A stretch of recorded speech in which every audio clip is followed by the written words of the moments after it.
Bismillahirrahmanirrahim. Assalamualaikum warahmatullahi wabarakatuh.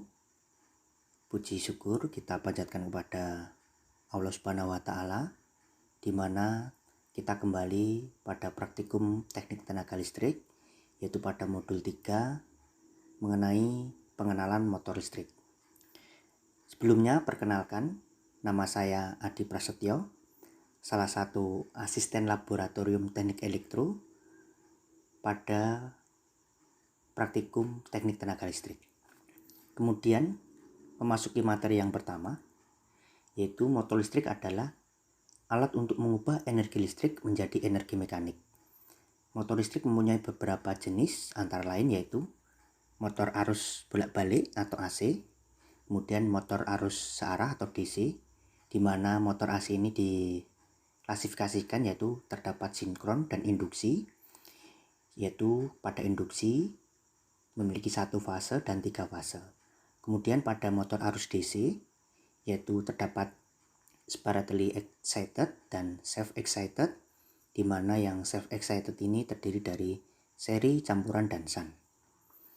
Kemudian kita memasuki yang pertama, yaitu motor DC, atau motor ini sering disebut dengan juga motor yang memiliki arus searah, di mana perangkat yang dapat mengubah energi listrik searah atau direct current menjadi energi kinetik. Motor DC ini membutuhkan arus listrik searah atau arus DC pada kumparan medan untuk dikonversikan menjadi energi kinetik.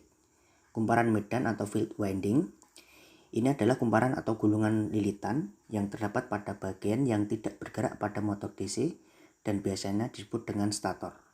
Sedangkan bagian yang bergerak pada motor DC disebut dengan rotor. Bagian dari motor DC pada gambar tersebut yaitu terdapat rotor, kemudian komutator, magnet, stator, terminal, winding, brushes. Kemudian yang kedua adalah motor induksi atau asinkron. Motor induksi atau asinkron ini merupakan jenis motor AC yang bekerja dengan tingkat tegangan besar, di mana pada lilitan rotor dan statornya terdapat arus bolak-balik. Sebagai contoh, motor induksi arus bolak-balik yang dicatu secara langsung dengan statornya dan melalui induksi elektromagnetik pada transformator ke rotornya. Kemudian motor induksi ini biasanya dipandang sebagai transformator karena daya listriknya dialihkan di antaranya rotor dan stator bersama-sama dengan perubahan frekuensi dan aliran daya mekanisnya. Dalam instalasi motor listrik 3 fase untuk memikul beban-beban sebagai mesin produksi dibutuhkan hubungan bintang guna meminimalkan arus awal yang kecil dan menghasilkan arus berikutnya yang lebih besar sehingga beban yang akan diberikan dapat lebih besar. Seperti halnya pada transformator, motor dapat juga dihubung dengan delta namun kurang efektif dan efisien. Nah, kemudian bagian-bagian dari motor induksi yaitu terdapat fan cover, cooling fan, end bell, wiring box, lifting A, nameplate, stator coil, bearing seal, ball bearing, squirrel cage rotor, kemudian cast iron frame. Nah, di sini beberapa bagian dari motor induksi bisa dilihat di gambar.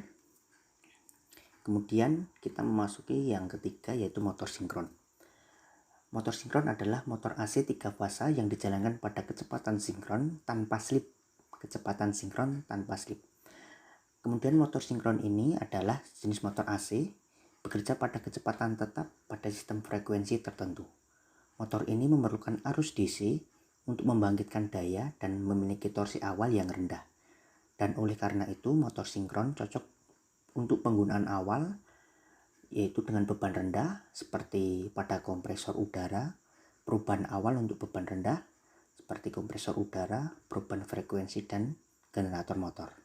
Kemudian motor sinkron ini mampu memperbaiki faktor daya sistem sehingga sering digunakan pada sistem yang menggunakan banyak listrik. Nah, di sini pada gambar yaitu gambar 3.7 kerangka motor sinkron. Kemudian gambar 3.8 konstruksi motor sinkron yang terdiri dari exciter, kemudian stator, terdapat frame, rotor, winding, kemudian yang DC supply atau yang teraliri arus DC yaitu terdapat juga 3 fase supply atau fase 3, kemudian rotor dan stator. Nah, terima kasih. Untuk prinsip daripada kerja dari masing-masing motor listrik tadi akan saya jelaskan pada video berikut ini.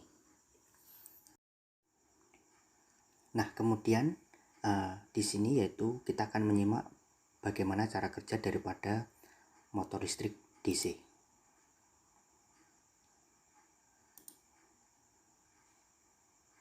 Lalu bagaimana prinsip kerjanya? Proses yang terjadi di dalam motor listrik DC itu seperti apa? Nah, kita akan bahas sesimpel mungkin. Kalau kita cari referensi tentang motor listrik, kita bakal menemukan ternyata motor listrik itu ada banyak jenisnya. Tapi dari semua jenis motor listrik yang ada, semuanya punya prinsip yang sama, yakni gaya elektromagnetik. Ada sebuah teori yang namanya kaidah tangan kiri Fleming. Kaidah tersebut menjelaskan ketika sebuah penghantar yang dialiri arus listrik berada di tengah medan magnet, maka penghantar tersebut akan bergerak ke arah yang bisa ditentukan. Seperti yang Anda lihat, jari tengah menunjukkan arah arus listrik yang mengaliri penghantar. Jari telunjuk menunjukkan arah medan magnet. Sementara ibu jari akan menunjukkan kemana arah penghantar tersebut bergerak. Jadi misal saya punya kawat penghantar yang saya letakkan di antara dua magnet. Kemana arah medan magnetnya? Ke kiri. Karena medan magnet itu dari utara ke selatan. Lalu saya alirkan arus DC menjauhi layar. Maka kemana kawat penghantar tersebut bergerak? Ke atas. Sesuai kaidah Fleming.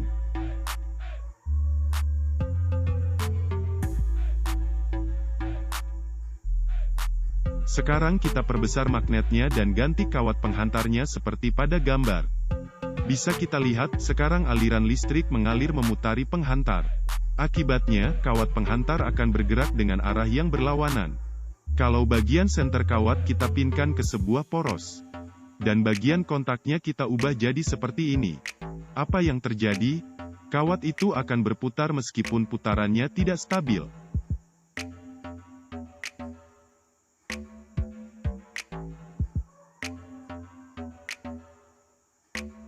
Agar lebih stabil, kita tambahkan lebih banyak kawat. Jadi hasilnya akan seperti ini. Sekarang putarannya sudah stabil bukan? Sekarang kita aplikasikan ini pada motor listrik. Ada dua komponen utama pada motor listrik, yaitu stator dan rotor. Stator itu penghasil magnet yang diam, sementara rotor adalah kawat penghantar yang diperbesar. Stator bisa berupa magnet permanen atau koil magnetik. Koil magnetik sendiri pada dasarnya sama seperti magnet permanen. Tapi, koil magnetik perlu arus listrik supaya ada magnetnya. Bentuk koil magnetik itu seperti ini, ada kumparan yang melilit inti besi. Saat kumparan itu kita aliri listrik maka magnet akan terbentuk. Dengan kata lain, dengan cara ini kita bisa mengubah besi menjadi magnet dengan mengalihkan arus listrik. Lalu ada komponen tambahan bernama sikat. Sikat ini seperti konektor yang menyalurkan listrik ke rotor. Ada dua sikat yang masing-masing menyalurkan listrik dari terminal positif dan negatif baterai. Melalui sikat itu, arus dari baterai bisa disambungkan ke rotor yang berputar. Jadi kesimpulannya, motor listrik bekerja saat ada arus masuk dari baterai. Arus tersebut dicabangkan ke stator melalui koneksi langsung, dan ke rotor melalui sikat. Akibatnya, baik stator dan rotor menghasilkan magnet. Dan kemagnetan itu membuat rotor berputar. Nah, itulah yang terjadi di dalam motor listrik. Proses yang kasat mata tapi masih bisa kita pelajari. Jangan lupa subscribe dan intinya adalah pada cara kerja dari motor listrik di sini adalah bagian rotornya yang berputar, kemudian statornya yang diam, dan ketika kita misal merangkai motor DC ini, ketika kita menambah belitan maka putarannya akan stabil, tidak istilahnya tadi yang ketika hanya satu kawat putarannya tidak stabil seperti itu. Kemudian ketika pada jalur sikat baik positif maupun negatif, ketika dialiri arus listrik dari baterai maka motor akan berputar seperti itu. Nah, nanti teman-teman bisa diulangi lagi dari video yang pada YouTube ini, nanti juga akan saya berikan untuk link videonya untuk bisa dipelajari. Sampai jumpa pada video berikutnya.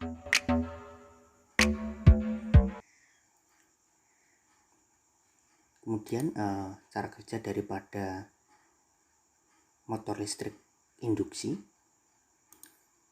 atau asinkron, mari kita menyimak video terlebih dahulu. Motor induksi memiliki dua bagian utama, stator dan rotor. Stator pada dasarnya adalah sebuah gulungan 3 koil dan 3 fasa masukan daya AC diberikan padanya. Gulungan tersebut melewati celah stator yang dibuat dengan menumpuk laminasi baja tipis dan sangat permeabel di dalam kerangka baja atau besi cor. Saat arus 3 fasa melewati belitan ini, sesuatu yang sangat menarik terjadi, yaitu proses tersebut menghasilkan medan magnet yang berputar. RMF inilah yang menyebabkan rotor berputar. Untuk memahami bagaimana medan magnet yang berputar tersebut dihasilkan dan juga pirantinya, mari bayangkan sebuah gulungan stator yang disederhanakan. Di sini, 3 koil terhubung 120 derajat. Sebuah kawat yang membawa arus akan menghasilkan medan magnet di sekitarnya. Bila daya 3 fasa diterapkan pada pengaturan khusus ini, medan magnet yang dihasilkan akan seperti yang ditunjukkan pada saat tertentu. Dengan variasi arus AC, medan magnet membutuhkan orientasi yang berbeda. Jika Anda membandingkan ketiga contoh ini, Anda dapat melihat bahwa medan magnet ini seperti medan magnet dengan kekuatan seragam yang berputar.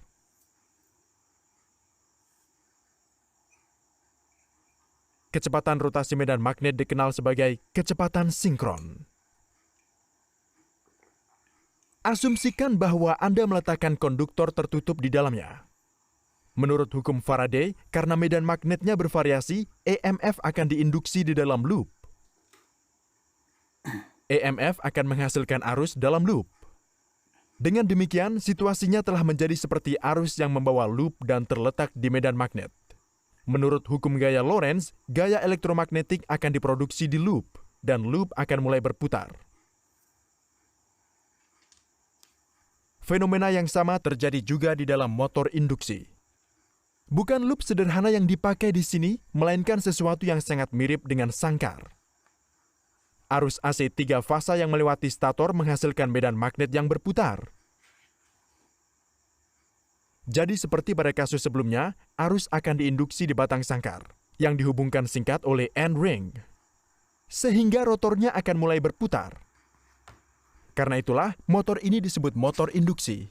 Listrik diinduksi pada rotor dengan bantuan induksi elektromagnetik alih-alih oleh hubungan langsung. Untuk membantu induksi elektromagnetik, lamina inti besi terisolasi dimasukkan di dalam rotor. Potongan besi kecil tersebut memastikan hilangnya arus eddy ada pada titik minimum. Bisa Anda lihat bahwa motor induksi memiliki keunggulan yang besar. Pada dasarnya dapat berputar sendiri atau self-starting. Seperti yang Anda lihat, medan magnet dan rotor berputar. Tapi seberapa cepat rotornya berputar? Untuk mendapatkan jawaban atas pertanyaan ini, mari kita lihat ke kasus yang berbeda. Pikirkan sebuah kasus saat kecepatan rotor sama dengan medan magnet. Karena kenyataan bahwa keduanya berputar pada kecepatan yang sama, medan magnet tidak akan memotong loop. Dengan demikian, tidak akan ada EMF dan arus yang diinduksi. Ini berarti gaya nol pada batang rotor dan rotor secara bertahap akan melambat.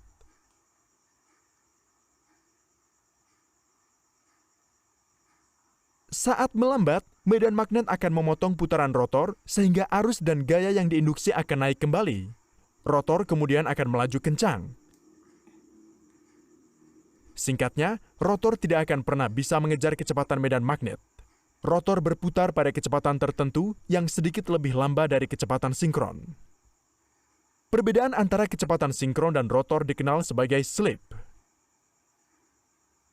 Sekarang, mari kita pahami mengapa motor induksi menguasai dunia industri dan domestik. Perlu Anda ketahui bahwa motor induksi tidak memerlukan magnet permanen. Motor induksi bahkan tidak memiliki brush atau sikat, cincin komutator, atau sensor posisi seperti mesin listrik lainnya. Motor induksi juga bisa berputar sendiri, Keuntungan yang paling penting adalah kecepatan motor induksi dapat dikendalikan dengan mudah dengan cara mengendalikan frekuensi daya masukan. Untuk memahaminya dengan benar, mari kita lihat sekali lagi tentang pengaturan koil sederhana. Kita tahu bahwa medan magnet berputar dihasilkan karena daya masukan 3 fasa. Cukup jelas bahwa kecepatan RMF sebanding dengan frekuensi daya masukan. Karena rotor selalu berusaha mengejar ketinggalan dengan RMF, kecepatan rotor juga sebanding dengan frekuensi daya AC. Dengan demikian, dengan menggunakan prinsip dasar inverter atau variable frequency drive, seseorang dapat mengontrol kecepatan motor induksi dengan sangat mudah. Piranti motor induksi ini membuatnya menjadi pilihan yang menarik untuk penerapan pada lift, derek, dan bahkan di mobil listrik. Karena band motor induksi berkecepatan tinggi, mobil listrik mampu berlari dengan transmisi satu kecepatan. Itu tadi prinsip atau cara kerja daripada motor induksi, di mana pada saat posisi ketika motor dialiri arus listrik sebesar 3 fasa, maka medan magnet akan menginduksikan kepada statornya lewat rotornya, kemudian sesuai dengan belitanya. Kemudian di sini terdapat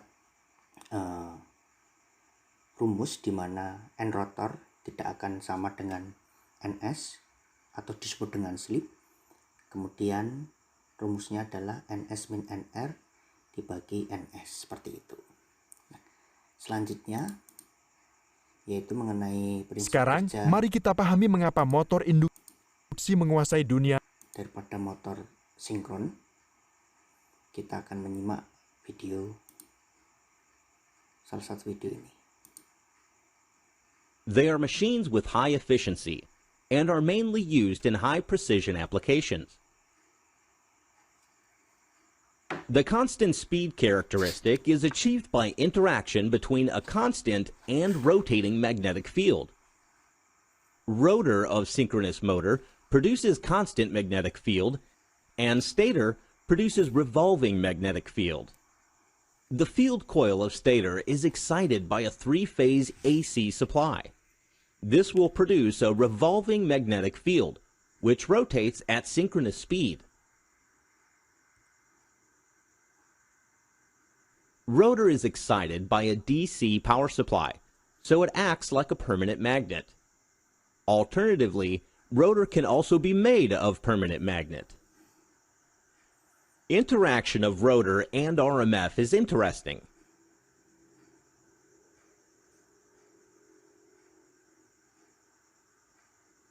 Assume you are giving an initial rotation to the rotor with same direction of RMF. You can see that opposite poles of RMF and rotor will attract each other and they will get locked magnetically. This means that rotor will rotate the same speed of RMF, or rotor will rotate at synchronous speed. Synchronous speed can easily be derived as follows. This means that if one has got control over frequency of the electricity, speed of synchronous motor can be very accurately controlled. But if the rotor has got no initial rotation, situation is quite different. North pole of the rotor will obviously get attracted by south pole of RMF and will start to move in the same direction. But since the rotor has got some inertia, this starting speed will be very low. By this time, south pole of RMF will be replaced by a north pole, so it will give repulsive force. As a net effect, rotor won't be able to start, or synchronous motors are not inherently self-starting. To make synchronous motor self-start, a squirrel cage arrangement is cleverly fitted through pole tips. At the starting, rotor field coils are not energized, so with revolving magnetic field, electricity is induced in squirrel cage bars, and rotor starts rotating just like an induction motor.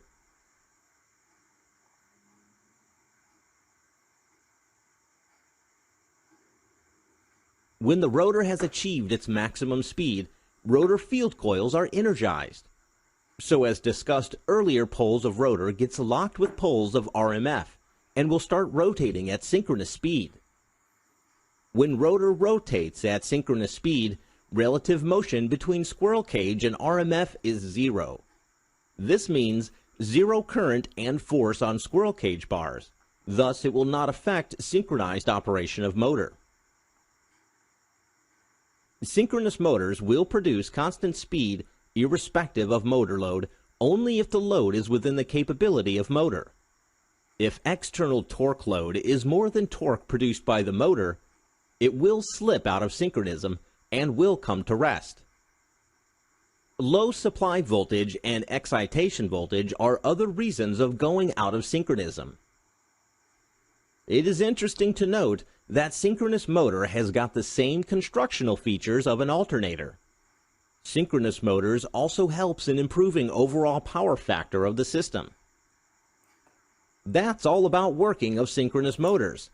Thank you. Oke, pada prinsip kerja daripada motor sinkron ini adalah ketika arus AC, yaitu menyuplai pembangkit fluk medan putar stator dan suplai listrik searah atau DC dengan membangkitkan medan rotor. Kemudian rotor berputar karena terjadi interaksi tarik-menarik antara medan putar stator dan medan rotor. Namun dikarenakan tidak adanya torque start pada rotor, maka motor sinkron ini membutuhkan prime mover yang memutar rotor hingga kecepatan sinkron agar terjadi coupling antara medan putar stator atau BS dan medan mutar rotor pada sebuah motor sinkron dapat dinyatakan oleh sebuah motor DC pada satu sumbu. Nah, jadi intinya adalah perbedaan daripada motor sinkron dan induksi. Ketika pada motor sinkron itu adalah harus mempunyai arus eksitasi, yaitu DC, untuk menyuplai sebagai arus eksitasi kepada rotornya agar terjadi perputaran secara sinkron. Nah, pada motor sinkron ini juga tidak memiliki slip karena berputar secara bersamaan. Jadi bedanya dengan motor induksi, yaitu ketika motor induksi memiliki slip dan ketika motor sinkron tidak memiliki slip, seperti itu. Nah, kemudian saya akan jelaskan mengenai format laporan, yaitu pada modul 3 ini pengenalan motor listrik. Seperti biasanya terdapat nama, NIM kelas, tanggal praktikum, kemudian A tujuan, B alat dan bahan, C hasil praktikum, kemudian C1 sampai C3. Terdapat gambar konstruksi atau komponen daripada motor listrik, kemudian yang D analisa, kemudian E pertanyaan, F kesimpulan. Seperti biasanya pada lembar laporan ditulis tangan bolpen tinta biru dengan format margin 4333. Kemudian pada setiap lembar laporan diberi tanda tangan dan nama di bagian pojok kanan atas. Nah, kemudian yang terakhir terdapat pertanyaan. Nah, seperti itu. Mungkin itu saja yang dapat saya sampaikan mengenai modul 3 ini, yaitu pengenalan motor listrik. Cukup sekian dari saya. Apabila ada kekurangan serta tutur kata yang saya kurang berkenan dalam menyampaikan materi kali ini, mohon maaf sebesar-besarnya. Nanti bisa ditanyakan atau yang belum paham bisa didiskusikan di grup maupun pada saat meet sinkronisasi seperti itu. Terima kasih. Akhirul kalam. Wassalamualaikum warahmatullahi wabarakatuh.